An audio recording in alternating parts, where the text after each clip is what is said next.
નમસ્તે વિદ્યાર્થી મિત્રો, આપણે ગઈકાલે અને છેલ્લા બે લેક્ચરમાં બરાબર માઇક્રોસ્કોપ અને ટેલિસ્કોપની વિભેદન શક્તિનો અર્થ કરી ગયા, એના સૂત્રો મેળવી ગયા. આજે આપણે પહેલા એક નાનો પ્રશ્ન જોઈએ. માઇક્રોસ્કોપ અને ટેલિસ્કોપના કાર્ય વચ્ચેનો તફાવત આપો. બરાબર, તમારે બે મુદ્દા આપવાના છે.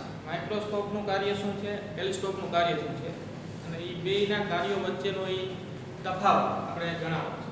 તો આપણે જાણીએ છીએ કે ટેલિસ્કોપનો ઉપયોગ આપણે ક્યાં કરીએ છીએ? તો કે ટેલિસ્કોપનો ઉપયોગ આપણે અવકાશીય પદાર્થોના નિરીક્ષણ માટે કરીએ છીએ. બરાબર, એટલે ટેલિસ્કોપ વડે અવલોકનકારથી ખૂબ જ દૂર રહેલી ખૂબ મોટી વસ્તુનું પ્રતિબિંબ આંખની નજીક રચાય છે. એટલે વસ્તુ તો ખૂબ મોટી છે, બરાબર.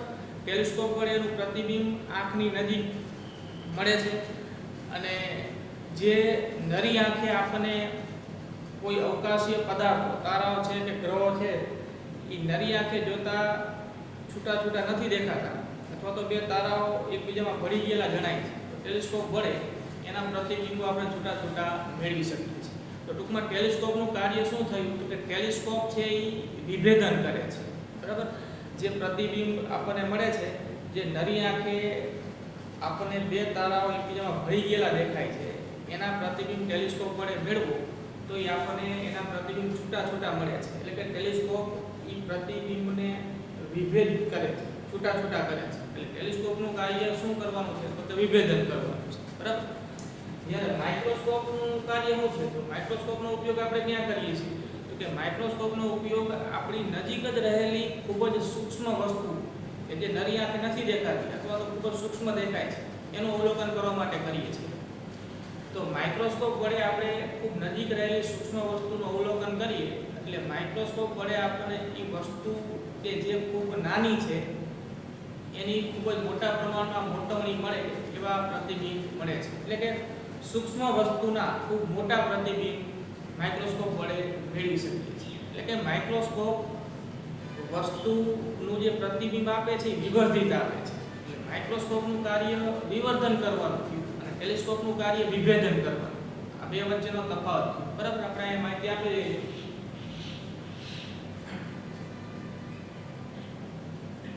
કે ટેલિસ્કોપ વડે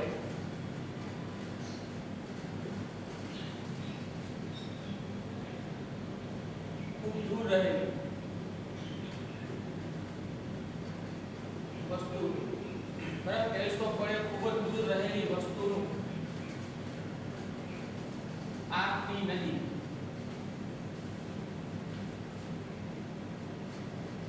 નાનું પ્રતિબિંબ મળે છે.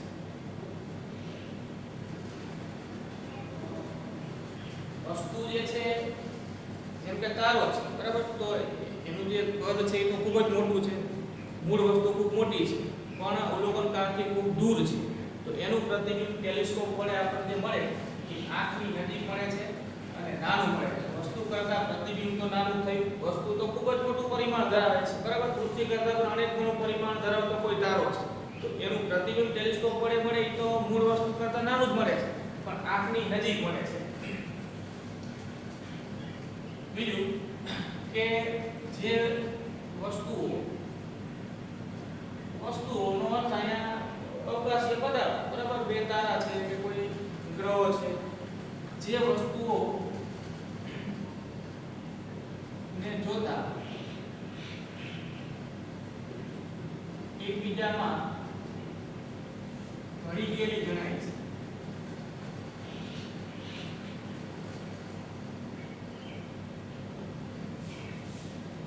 ટેલિસ્કોપ વડે તેને છૂટી છૂટી જોઈ શકાય છે.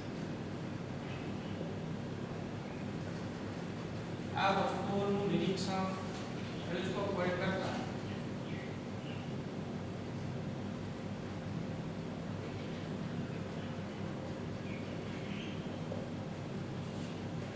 તેને છૂટા છૂટા જોઈ શકાય.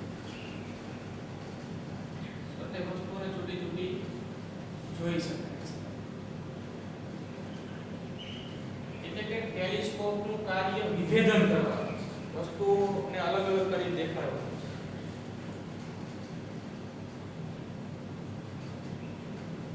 ટેલિસ્કોપ વિભેદન કરે છે. વિભેદન.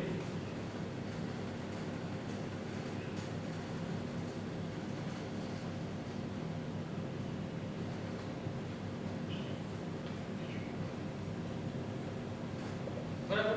તો આવી વાત આપણે માઇક્રોસ્કોપ માટે કરીએ. તો માઇક્રોસ્કોપનો ઉપયોગ આપણે ક્યાં કરીએ છીએ? તો કે માઇક્રોસ્કોપનો ઉપયોગ ખૂબ જ સૂક્ષ્મ વસ્તુઓનું નિરીક્ષણ કરવા માટે કરીએ છીએ. માઇક્રોસ્કોપ વડે ખૂબ જ સૂક્ષ્મ વસ્તુનું વિવર્ધિત પ્રતિબિંબ મળે છે.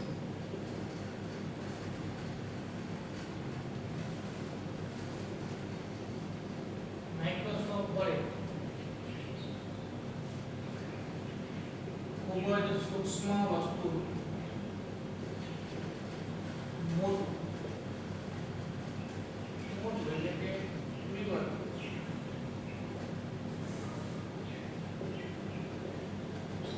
પ્રતિબિંબ મળે છે. બરાબર. એટલે માઇક્રોસ્કોપનું કાર્ય સૂક્ષ્મ વસ્તુને વિવર્ધિત કરવાનું છે. ટેલિસ્કોપનું કાર્ય સૂક્ષ્મ વસ્તુને છૂટી છૂટી દેખાડવાનું છે. અહીંયા વિભેદન થાય એમ કહેવાય અને અહીંયા વિવર્ધન થાય એવું કહેવાય. બરાબર. એટલે માઇક્રોસ્કોપ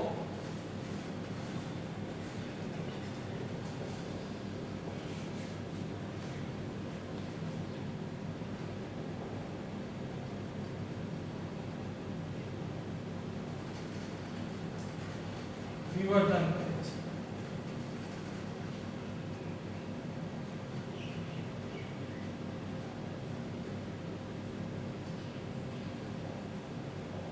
માઇક્રોસ્કોપ ખૂબ મોટી મોટવણી આપે છે.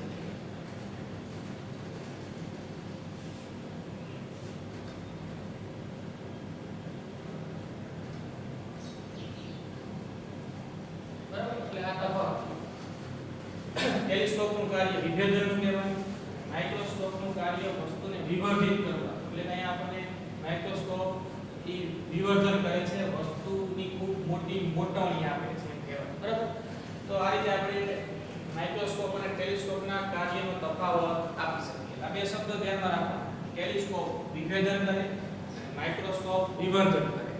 ટેલિસ્કોપ મૂળ વસ્તુ જે ખૂબ મોટી છે એનું ખૂબ નાનું પ્રતિબિંબ આંખની નજીક રચે. જ્યારે માઇક્રોસ્કોપ એ ખૂબ જ સૂક્ષ્મ વસ્તુ છે, એનું પ્રમાણમાં ખૂબ મોટી મોટવણી ધરાવતું વિવર્ધિત પ્રતિબિંબ રચે. એટલે કે માઇક્રોસ્કોપ વિવર્ધન કરે, ટેલિસ્કોપ શું કરે? વિભેદન. બરાબર. આટલી જ વાત છે.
જો આગળ વાત કરીએ.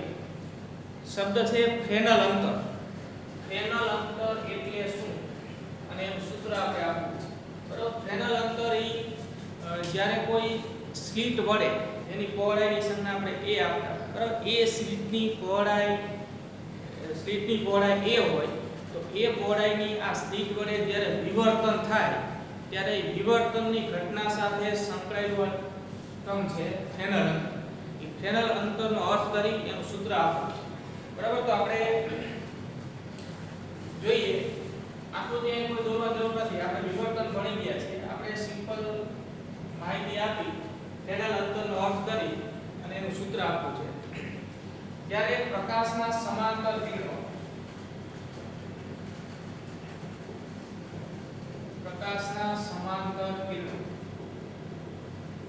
બરાબર. પ્રકાશના સમાંતર કિરણો હોય ત્યારે એનું જે તરંગ અગ્ર હોય કેવું હોય? સમતલ હોય. આપણે આગળ વિવર્તનની ઘટના ભણી ગયા એમાં આકૃતિ સહિત આપણે વિવર્તનની માહિતી મેળવી છે બરાબર. અહીંયા આપણે આકૃતિ કોઈ દોરવાની જરૂર નથી.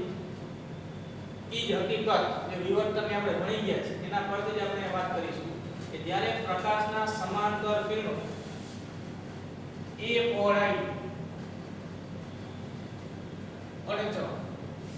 અડચણ શબ્દ વાપરો અડચણ એટલે કે સ્લિટ આપણે જે સ્લિટ કહેતા એ અડચણ કહેતા બરાબર કે જેની પહોળાઈ a છે એ પહોળાઈની સ્લિટ કે અડચણ વડે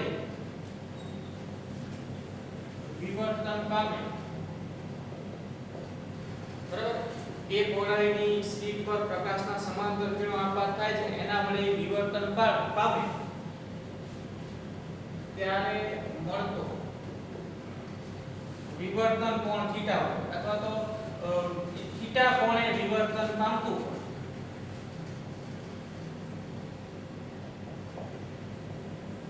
થીટા તો theta is equal to nearly equal to lambda by a લખાય બરાબર.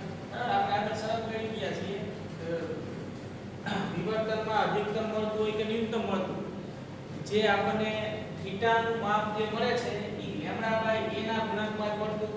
પછી વિનાશક અહીંયા ન્યૂનતમ માટે હોય કે અધિકતમ માટે હોય કે આપણે લેમ્ડા બાય a ના ગુણાંકમાં મળતું. એટલે આપણે આ નિયરલી ઇક્વલ ટુ અહીંયા લખીશું એક્ઝેક્ટ માપ નહીં. Theta is nearly equal to lambda by a બરાબર. હવે જો ઈ કિરણો સ્લિટ વડે વિવર્તન પામી અને આમ z જેટલું અંતર કાપતા હોય લખીએ કે વિવર્તન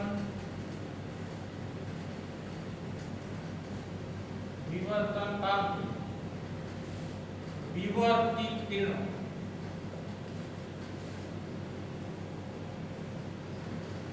z જેટલું અંતર કાપે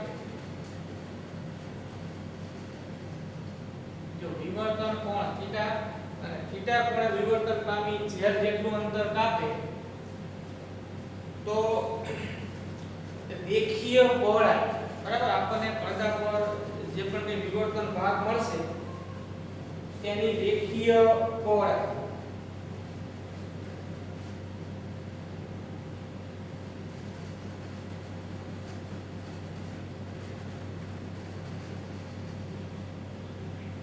રેખીય પહોળાઈ જો z જેટલું અંતર કાપે છે કેટલા કોણે વિવર્તન થાય છે થીટા તો રેખીય પહોળાઈ અહીંયા કેટલી થશે તો કે z થીટા રેખીય પહોળાઈ કેટલી થશે z થીટા અને ઈ રેખીય પહોળાઈ જે સ્લિટની પહોળાઈ છે એટલી જ આપણે લઈએ બરાબર. અડચણ ની રેખીય પહોળાઈ આ z થીટા તો હવે આ થીટા ની જગ્યાએ લેમ્ડા બાય a મૂકો તો આવું થશે z થીટા ની જગ્યાએ લેમ્ડા બાય a વાત આવી છે જો કે આ a પહોળાઈની સ્લિટ છે બરાબર. આ વિવર્તિત કિરણો થીટા કોણે વિવર્તન પામતા હોય આ a છે થીટા અહીંયા વિવર્તન કોણ છે અને ઈ z જેટલું અંતર કાપતા હોય તો આપણે ખૂણો બરાબર ચાપ છેદમાં ત્રિજ્યા પરથી ચાપ બરાબર ત્રિજ્યા ગુણ્યા ખૂણો એવું કરીએ તો ત્રિજ્યા અહીંયા લગભગ z જેટલી થાય ખૂણો એટલે વિવર્તન કોણ થાય તો આપણને જે વિવર્તિત ભાગ મળશે તો રેખીય પહોળાઈ z થીટા જેટલી મળશે. થીટાની જગ્યાએ લેમ્ડા બાય a લખીએ તો આ મુજબ સૂત્ર થશે. હવે આ જે રેખીય પહોળાઈ છે રેખીય પહોળાઈ એટલે ઈ કિરણો જે સામે પડદા પર z જેટલું અંતર કાપીને આપાત થાય છે ઈ કિરણ પુંજની ઈ રેખીય પહોળાઈ છે જે આટલી z લેમ્ડા છેદમાં a. હવે જો આપણે અહીંયા આ રેખીય પહોળાઈ સ્લિટની પહોળાઈ જેટલી જ લઈએ નિયરલી ઇક્વલ ટુ સ્લિટની પહોળાઈ જેટલી જ લઈએ તો આમ લખાય કિરણ પુંજનો ફેલાવો કોણ કહી શકાય અથવા તો રેખીય પહોળાઈ પણ કહી શકાય. તમે ખાલી વિચારો આકૃતિ દોરવાની જરૂર નથી કે આ a સ્લિટની પહોળાઈ હતી એમાંથી કિરણો પસાર થયા z જેટલું અંતર કાપીને પડદા પર આપાત થયા વિવર્તન થયું ઈ કિરણોનું બરાબર. તો ઈ જે કિરણ પુંજ છે એની જાડાઈ જે છે કિરણ પુંજનો ફેલાવો કિરણ પુંજની જાડાઈ ઈ એની રેખીય પહોળાઈ થઈ અને ઈ રેખીય પહોળાઈ z થીટા બરાબર z લેમ્ડા બાય a આ થીટા એમ કોટ લાગી મળે છે. હવે આપણે આ કિરણ પુંજની જાડાઈ આપણે સ્લિટની પહોળાઈ જેટલી જ લગભગ લઈ લઈએ. હકીકતમાં તો અહીંયા ઈ જે સ્લિટ અને પડદા વચ્ચેનું અંતર છે એની પર આધાર રાખે કે સ્લિટમાંથી નીકળતા કિરણો બરાબર વિવર્તન પામી અને પડદા પર કેટલા ભાગમાં વિવર્તન ભાત રચશે. ઈ કિરણ પુંજ છે એની જાડાઈ કેટલી મળશે, એનો ફેલાવો કેટલો મળશે, એનો આધાર ઈ બે વચ્ચેના અંતર પર હોય. આપણે અહીંયા ઈ અંતરની સંજ્ઞા શું આપી છે z બરાબર.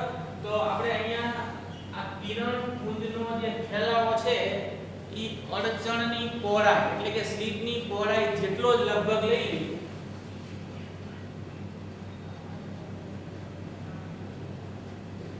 કિરણ પુંજનો ફેલાવો એટલે કે આ રેખીય પહોળાઈ બરાબર. આપણે અહીંયા બધે તો આપણે કિરણ પુંજની રેખીય પહોળાઈ એવું કહેશું. કિરણ પુંજની રેખીય પહોળાઈ. આ કિરણ પુંજની રેખીય પહોળાઈ કે કિરણ પુંજનો ફેલાવો એ સ્લિટની પહોળાઈ એ જેટલો જ લેતા સ્લિટની પહોળાઈ એ જેટલો જ આપણે લઈ લઈએ તો a nearly equal to z lambda by a લખાય. તો આના પરથી z બરાબર a સ્ક્વેર છેદમાં લેમ્ડા આવું સૂત્ર બનશે. આને આપણે z f નામ આપીએ. તો આ z કે zf ને ફ્રેનલ અંતર કહેશું બરાબર. zf ને ફ્રેનલ અંતર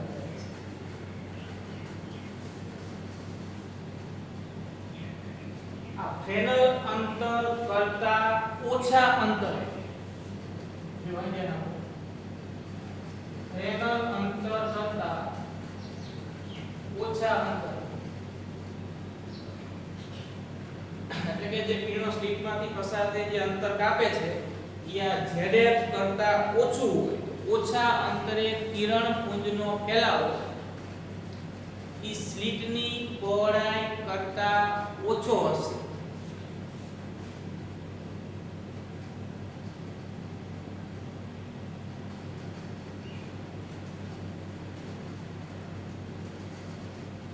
સ્લિટની પહોળાઈ કરતા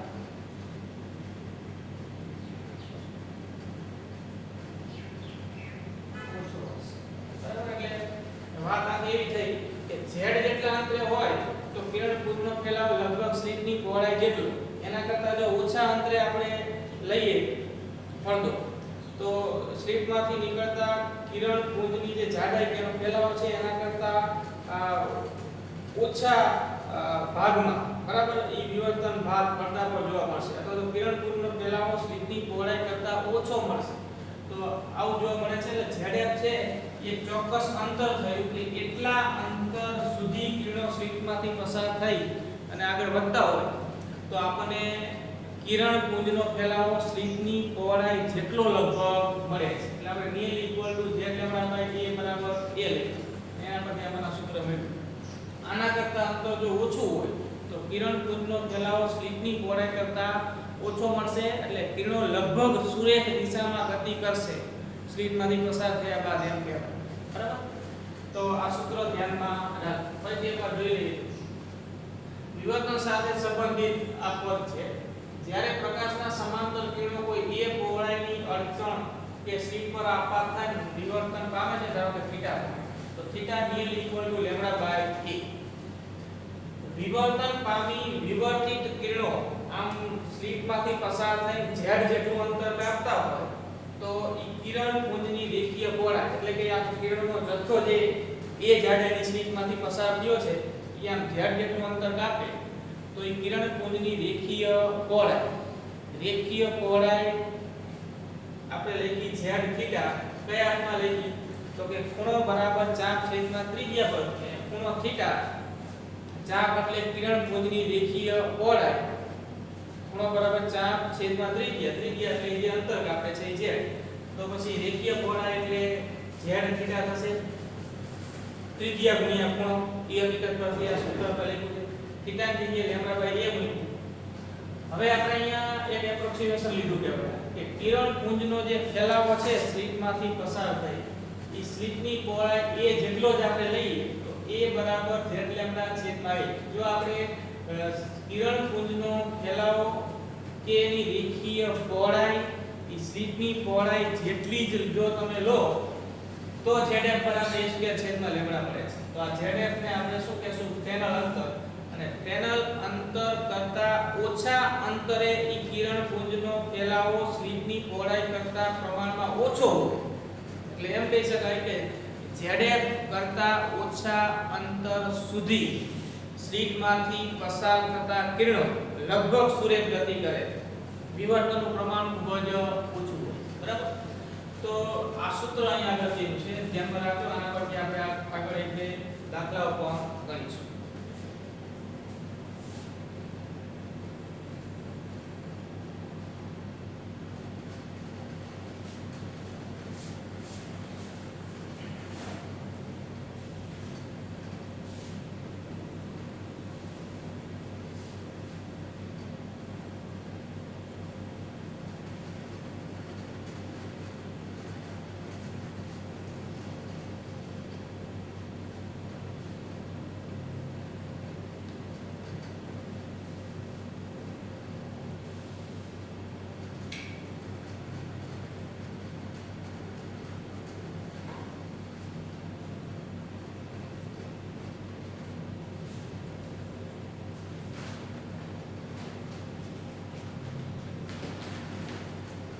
જો આના પરથી ઉદાહરણ 10.7 છે આપણે જોઈએ.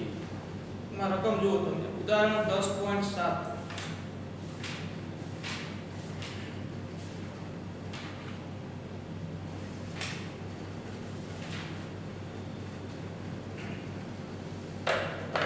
રકમ જુઓ. જ્યારે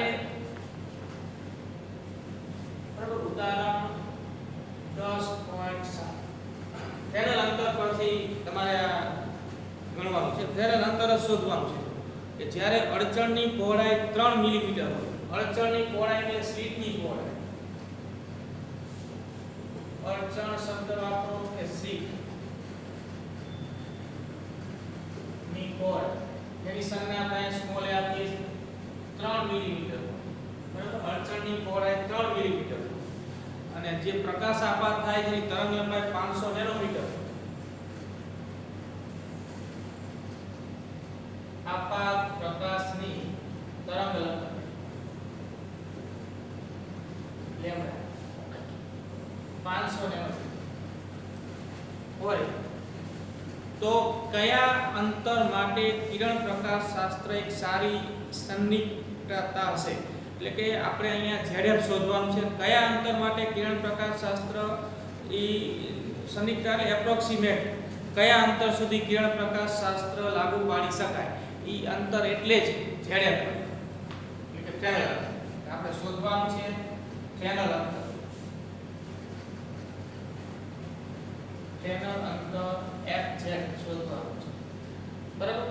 તો બસ આપણે સીધી કિંમત જ મૂકવાની છે. અધ્યયનનું સૂત્ર આપણે ભેળી ગયા કે f zf ફ્રેનલ અંતર zf. તો zf બરાબર a સ્ક્વેર છેદમાં લેમ્બડા. આમાં કિંમત મૂકી દો. a અને લેમ્બડા એ સમાન એકમમાં હોવા જોઈએ. 3 ગુણ્યા 10 ની -3 ઘાત મીટર. ફ્રેનલ અંતર zf શોધવાનું છે. લેમ્બડા નેનોમીટરમાં છે. 500 ગુણ્યા 10 ની -9 ઘાત મીટર. બરાબર? આમાં મૂકી દો. 3 ગુણ્યા 10 ની -3 ઘાત વર્ગ 500 ગુણ્યા 10 ની -9. બરાબર? તો 9 ગુણ્યા 10 ની -6 ઘાત 5 ગુણ્યા 10 ની -4. તો આ રીતે ભાગાકાર કરો એટલે મીટરમાં જવાબ મળે. બરાબર છે? જવાબ મળશે 18 મીટર. તો આટલા અંતર સુધી કિરણ પ્રકાશ શાસ્ત્ર લાગુ પાડી શકાય. આટલા અંતર સુધી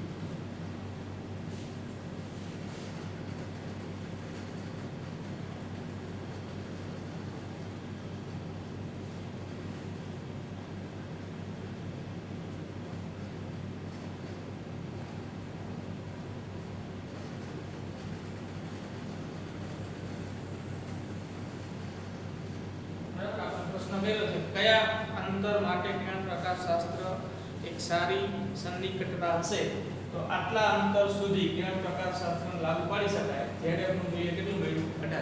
બરાબર. ટૂંકમાં તમારે ફ્રેનલ અંતર અહીંયા શોધવાનું.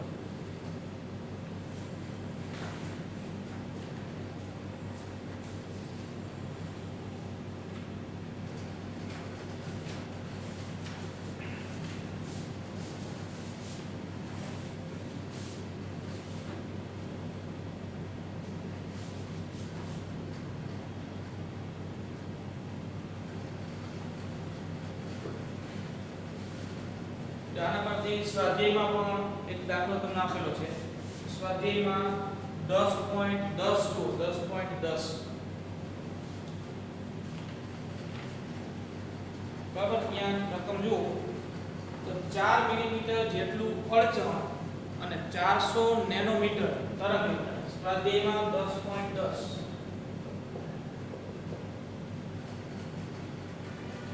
બરાબર. 4 મિલીમીટર જેટલું અડચણ અને 400 નેનોમીટર તરંગ લંબાઈ માટે અંતરનો અંદાજ માંડો કે જેના માટે કિરણ પ્રકાશ શાસ્ત્ર કે કિરણ પ્રકાશ વિજ્ઞાન એ સારી સન્નિકટતા હશે. એટલે અહીંયા પણ આપણે ZF જ શોધવાનું થયું. બરાબર. ઈ અંતરનો અંદાજ એટલે કે પેનલ અંતર ZF શોધવાનું છે કે જેના માટે કિરણ પ્રકાશ શાસ્ત્ર સારી રીતે લાગુ પાડી શકાય. બરાબર. તો આ જ રીતે ગણો તો ખાલી કિંમત જ બદલવાની છે. અહીંયા આપણને સ્લિટની પહોળાઈ આપી છે 4 મિલીમીટર. સ્લિટની પહોળાઈ એ બરાબર 4 મીટરમાં લખો તો 4 × 10⁻³ મીટર. આપાત પ્રકાશની તરંગ લંબાઈ 400 નેનોમીટર. જેમના બરાબર 400 નેનોમીટર. બરાબર. એટલે કે 400 × 10⁻⁹ મીટર. તો તેને અંતર શોધો તો આમાં કિલો જો એની જગ્યાએ 4 × 10⁻³ 400 બરાબર. 4 × 10⁻⁷ અહીંયા 4 નો વર્ગ 16 × 10⁻⁶ બરાબર. હવે આ મેળવો અને ZF નું મૂલ્ય તમને મળશે. ZF બરાબર 40 મીટર. તો આટલા અંતર સુધી કિરણ પ્રકાશ શાસ્ત્ર સારી રીતે લાગુ પાડી શકાય. બસ સિમ્પલ. ખાલી કિંમત આગળ મેળવી ઈ એવો જ દાખલો, ખાલી a અને લેમ્ડાના મૂલ્ય જુદા આપ્યા છે. ZF તમારે શોધવાનું. તો અહીંયા ZF આપણને 40 મીટર મળ્યું. એનો અર્થ કે 40 મીટર અંતર સુધી કિરણ પ્રકાશ શાસ્ત્રનું એપ્રોક્સિમેશન એ કિરણ પ્રકાશ શાસ્ત્ર સારી રીતે લાગુ પાડી શકાશે. જેને આપણે શું કહીએ છીએ? થેટર. બરાબર.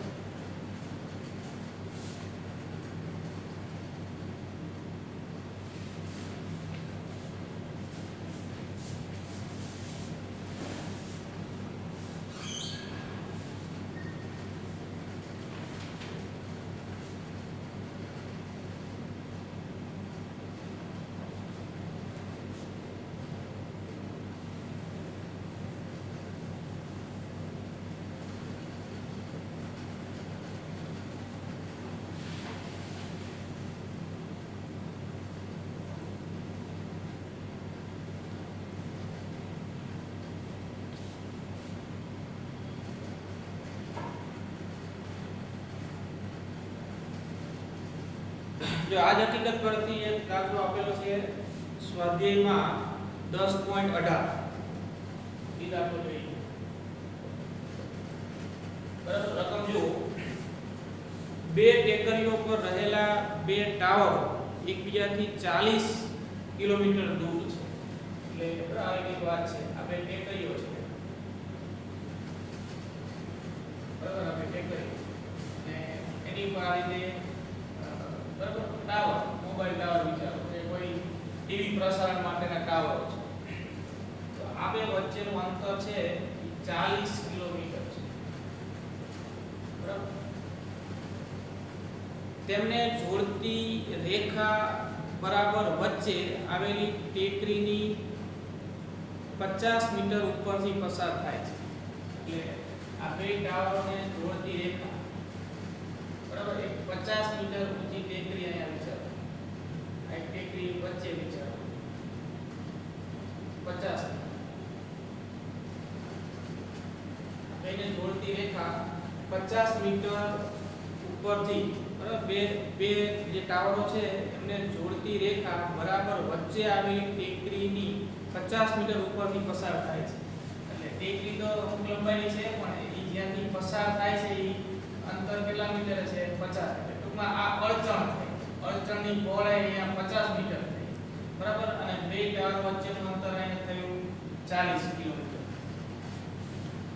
તો નોંધપાત્ર વિવર્તન અસરો સિવાય બે ટાવરો વચ્ચે મોકલી શકાય એવા રેડિયો તરંગોની સૌથી વધુ તરંગ લંબાઈ કેટલી? એટલે અહીંયા વિવર્તન અસરો ખૂબ ઓછી પડે પણ જ્યારે જેટલું અંતર હોય જે અડચણ અને જ્યાંથી તરંગો ઉત્સર્જાય છે સ્લીટ વચ્ચે બરાબર, તો ઝેડએફ કરતાં જો ઓછું અંતર હોય તો વિવર્તન અસરો પ્રમાણમાં ઓછી મળશે. એટલે આપણે અહીંયા જે મૂલ્યો આપ્યા છે ડાયરેક્ટ નથી આપ્યા પણ આપણે અહીંયા એ મૂલ્યો કયું માપ કઈ રાશિનું મૂલ્ય છે એ આપણે લખી દઈએ અને આપણે શોધવાની છે આ ટાવર પરથી પ્રસારિત થતા તરંગોની તરંગ લંબાઈ લેમ્બડા બરાબર.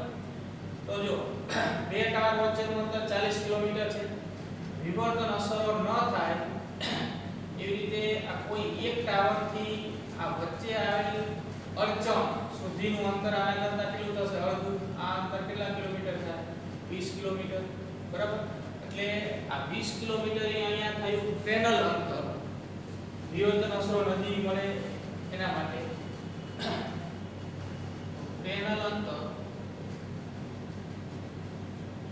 FZ એટલે આ 20 કિલોમીટર બરાબર. આ અડચણ થાય અને આ અહીંથી આ અડચણ સુધીનું અંતર કે અહીંથી અડચણ સુધીનું અંતર કેટલા કિલોમીટર થશે? 20 કિલોમીટર.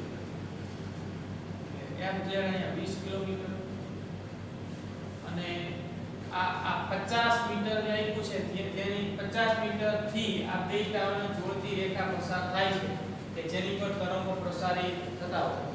50 મીટર ની અડચણની પહોળાઈ અડચણની પહોળાઈ એ આપણે નાખવાની છે 50 બરાબર. તો આ ટાવરમાંથી કે આ ટાવરમાંથી જે તરંગો ઉત્સર્જાય છે એની તરંગ લંબાઈ લેમ્બડા કેટલી? આ ટાવરો છે એ રેડિયો તરંગોનો ઉપયોગ કરે સંદેશા વ્યવહાર માટે. ઉત્સર્જાતા રેડિયો તરંગો છે જે તે ટાવર દ્વારા તરંગ લંબાઈ શોધવાની છે.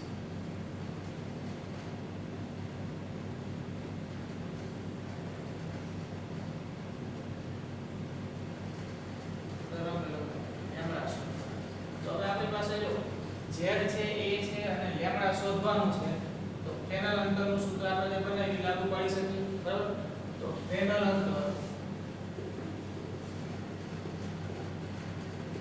f પેનલ અંતર zf બરાબર a² છેદમાં લેમ્બડા.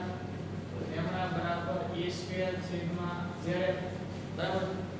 હવે આમાં કિંમત મૂકી દેવાની. જો આપણને a મીટરમાં આપેલું છે a અને zf કિલોમીટરમાં છે તો આને આપણે 20 * 10³ ભાગ કરતે એટલે કિલોમીટર થઈ જશે.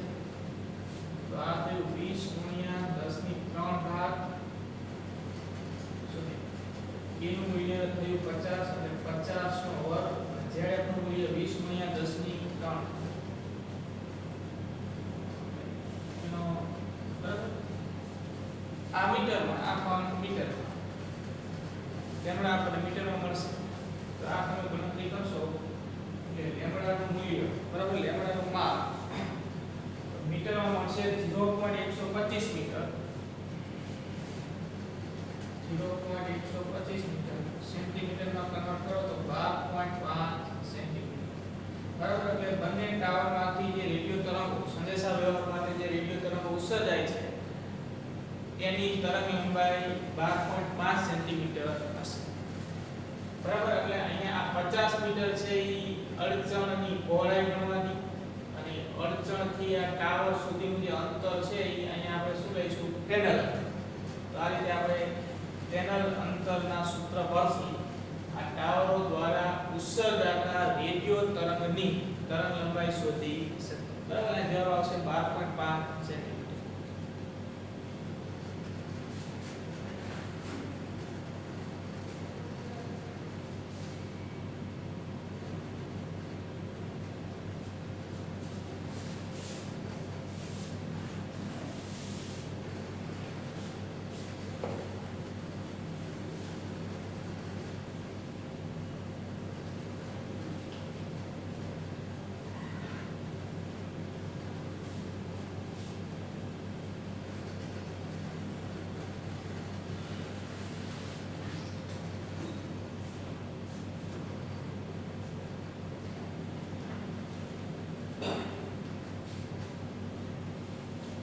હવે આપણે એક દાખલો જોઈએ સ્વાધ્યાયમાં 10.16 બરાબર જો રકમ જુઓ 10.16 600 નેનોમીટર તરંગલંબાઈ ધરાવતા પ્રકાશની મદદથી કરેલ બે સ્લિટના પ્રયોગમાં એટલે બે સ્લિટનો પ્રયોગ એટલે યંગનો પ્રયોગ બરાબર એટલે આપણે યંગનો પ્રયોગ ભણી ગયા વ્યતિકરણમાં એના અનુરૂપ આ દાખલો છે તરંગલંબાઈ જે અહીંયા છે વપરાતા પ્રકાશની એ 600 નેનોમીટર છે એટલે આપેલું છે આપણે લખીએ છીએ વપરાયેલ પ્રકાશની તરંગ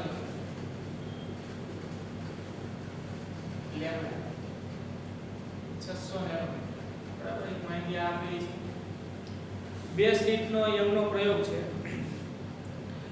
તો દૂર રાખેલા પડદા પર મળેલ શલાકાની કોણીય પહોળાઈ તેને આપણે થીટા કહીએ તો થીટા છે 0.1 અંશ બરાબર વ્યતિકરણનો પ્રયોગ છે ને એમનો બે સ્લિટનો વ્યતિકરણનો પ્રયોગ ને અનુરૂપ દાખલો છે તો જે શલાકા મળે છે પડદા પર એ શલાકાની કોણીય પહોળાઈ છે શલાકાની કોણીય પહોળાઈ ઠીક છે 0.1 અંશ બરાબર તો બે સ્લિટ વચ્ચેનું અંતર કેટલું બે સ્લિટ વચ્ચેનું અંતર કેટલું તો આપણે લેખના પ્રયોગમાં બે સ્લિટ S1 અને S2 વચ્ચેના અંતરની સંજ્ઞા શું આપતા હતા સ્મોલ d બરાબર એ સ્મોલ d શોધવાનું છે વિવર્તન ગણ્યા ને વિવર્તન પહેલા આપણે શું ગણ્યા તો કે વ્યતિકરણ ને વ્યતિકરણમાં અગત્યનો પ્રયોગ કયો તો કે યંગનો બે સ્લિટનો પ્રયોગ યંગના બે સ્લિટના પ્રયોગમાં એ બે સ્લિટ S1 અને S2 વચ્ચેનું અંતર એટલે d જે આપણે શોધવાનું છે બરાબર જે પ્રકાશ વપરાયેલો છે એ તરંગલંબાઈ 600 નેનોમીટર છે અને સામે જે શલાકા મળે છે એની કોણીય પહોળાઈ આપણને આપી છે 0.1 અંશ બરાબર તો શલાકાની કોણીય પહોળાઈનું સૂત્ર પણ આપણે અહીંયા આવી ગયા છે બીટા બરાબર લેમ્ડા કેપિટલ D છેદમાં સ્મોલ d આ સૂત્ર આપણે જાણીએ છીએ તો એ સૂત્ર લખીએ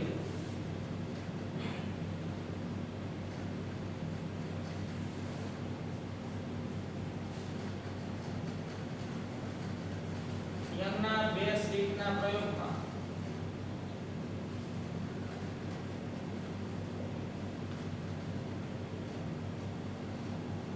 શલાકાની પહોળાઈ અથવા તો રેખીય પહોળાઈ બીટા બરાબર લેમ્ડા કેપિટલ D છેદમાં સ્મોલ d આ સૂત્ર આપણે બનાવી દઈએ બરાબર પ્રકાશિત શલાકા હોય કેવા પ્રકાશિત શલાકા હોય દરેક અહીંયા સમાન પહોળાઈની હોય વ્યતિકરણના પ્રયોગમાં અને પ્રકાશિત કે અપ્રકાશિત કોઈ પણ શલાકાની પહોળાઈનું આ સૂત્ર છે લેમ્ડા કેપિટલ D છેદમાં સ્મોલ d કેપિટલ D શું છે તો કે સ્લિટ અને પડદા વચ્ચેનું અંતર બરાબર હવે આપણે આપી છે કોણીય પહોળાઈ તો કોણીય પહોળાઈ થીટા નું સૂત્ર આપણે વિચારીએ તો ખાલી આમ આટલા પૂરતી આમ રફમાં આકૃતિ જો આ કોઈ પડદા પર મળતી આ શલાકા છે બરાબર આ શલાકા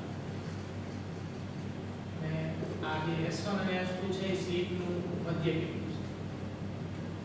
પડદા પર મળતી શલાકાની પહોળાઈ એટલે આ કેટલા પહોળાઈ આ શલાકાની પહોળાઈ જેને આપણે સંજ્ઞા શું આપી બીટા બીટાનું સૂત્ર આવ્યું લેમ્ડા કેપિટલ D છેદમાં સ્મોલ d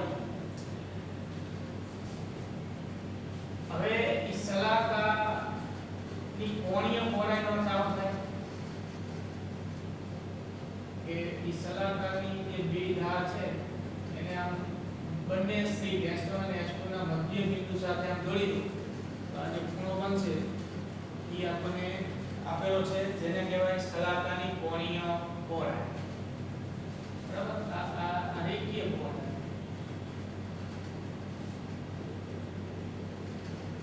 શલાકાની રેખીય પહોળાઈ આ થઈ શલાકાની કોણીય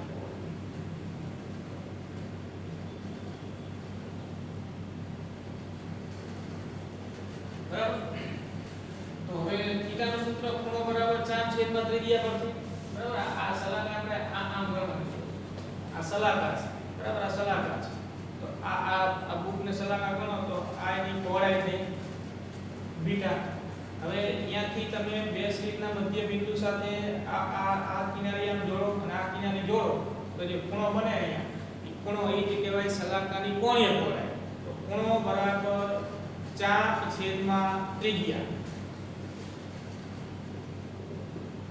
ખૂણો બરાબર ચાપ છેદમાં ત્રિજ્યા બરાબર ખૂણો થીટા ચાપ એટલે સલાકાની રેખીય પહોળાઈ અને છેદમાં d એટલે અહીંયા જે s1 s2 સ્લિટ છે એ s1 s2 સ્લિટ થી પડદા સુધીનું અંતર બરાબર તો હવે જો આ બે સૂત્રો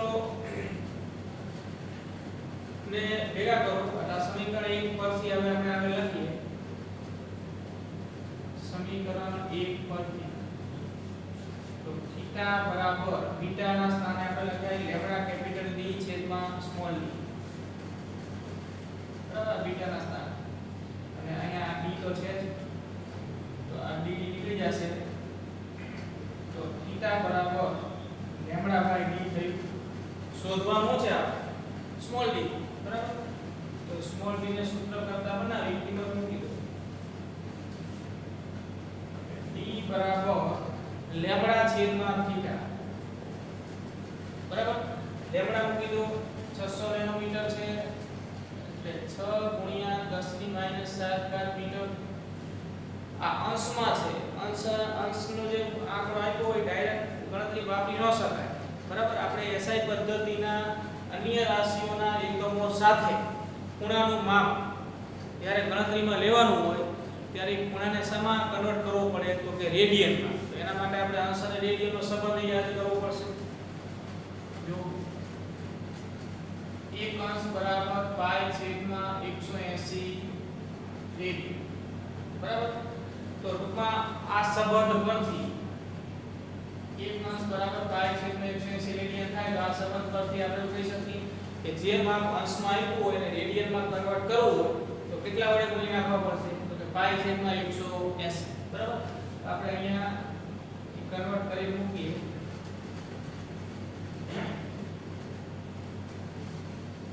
થીટા બરાબર કેટલા છે તો 0.1 અંશ છે તો 0.1 ગુણ્યા પાઈ છેદમાં 180 રેડિયન થશે બરાબર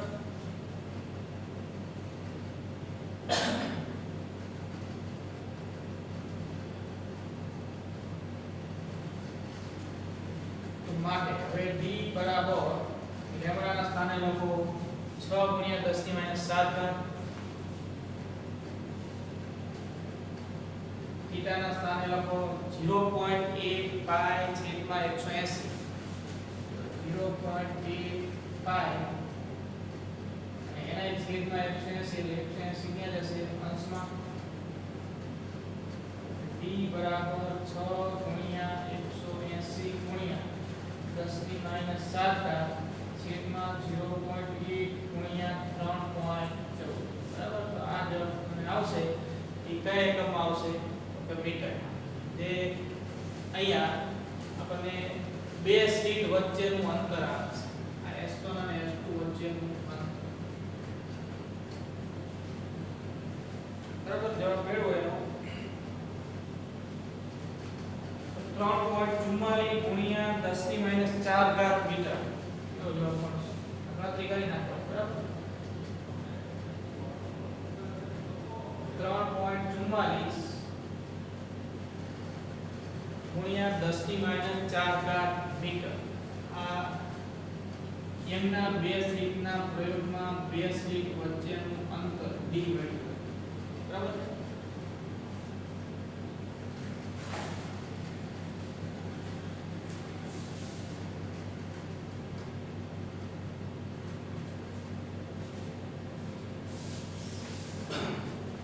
આજે આપણે અહીંયા પૂરું કરીએ છીએ આગળની વાત હવે કાલના લેક્ચરમાં બરાબર આજે આપણે જે એક્ઝામ્પલ ગણ્યા એ વ્યવસ્થિત તૈયાર કરી નાખો રોજે રોજ જે ચાલે એ સાથે સાથે તૈયાર કરતા હો તો બરાબર, આખું ચેપ્ટર એક સાથે તૈયાર કરવાનું થાય ત્યારે ખૂબ જ સરળતા મળશે. બરાબર, એટલે જે ચાલે છે એને રેગ્યુલર તૈયાર કરતા